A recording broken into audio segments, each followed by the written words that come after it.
వేల కొలది వెండి బంగారు నాణ్యముల కంటే నీవిచ్చిన ధర్మశాస్త్రము నాకు మేలు. ఈ ధర్మశాస్త్రము వేల కొలది వెండి బంగారు నాణ్యముల కంటే మేలు.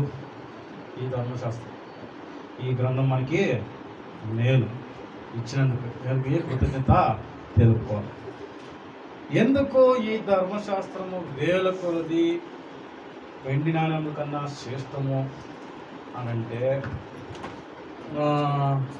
అదే 119:92 చదవండి. నీ ధర్మశాస్త్రము నాకు సంతోషము నీయని ఎడలా, నీ ధర్మశాస్త్రము నాకు సంతోషము నీయని ఎడలా, నా శ్రమయందు నేను నశించి ఎందును. నీ ధర్మశాస్త్రము నాకు సంతోషము నీయని ఎడలా, నా శ్రమయందు నేను నశించి ఎందును. శ్రమకాలంలో ఏమంటే, శ్రమకాలంలో మనకి ఇదేం చేస్తుంది? సంతోషము నిస్తుంది, ధైర్యము ఇస్తుంది, ఎట్లా నడుచుకోవాలో నేర్పుతుంది, ఎట్లా ప్రవర్తించాలో తెలుపుతుంది, ఎట్లా నువ్వు దీన్ని అధిగమించాలో నీకు జ్ఞానంతో నింపుతుంది.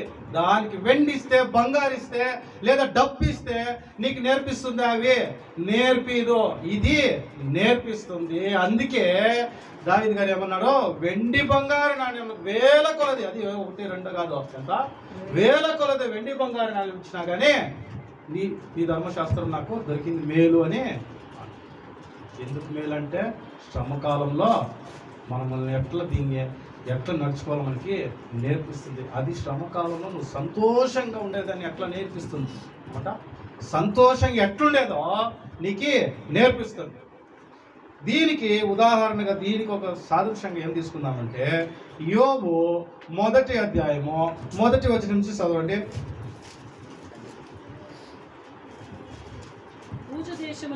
ఊజు దేశమునందు యోబు అను ఒక మనుషుడు ఉండెను. అతడు యథార్థవంతుడు, న్యాయవంతుడును, దేవుని యందు భయభక్తులు కలిగి చెడుతనమును విసర్జించిన వాడు.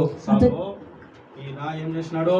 న్యాయవర్తనుడు, యథార్థ వర్తనుడు, చెడుతనముని విసర్జించిన వాడు. ఇవన్నీ ఏమిట్లో ఉన్నాయి?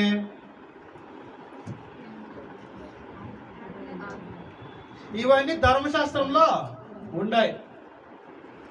ధర్మశాస్త్రంలో ఇవన్నీ ఉన్నాయి. ఆయన ఏం చేసినాడు? వీటినన్నీ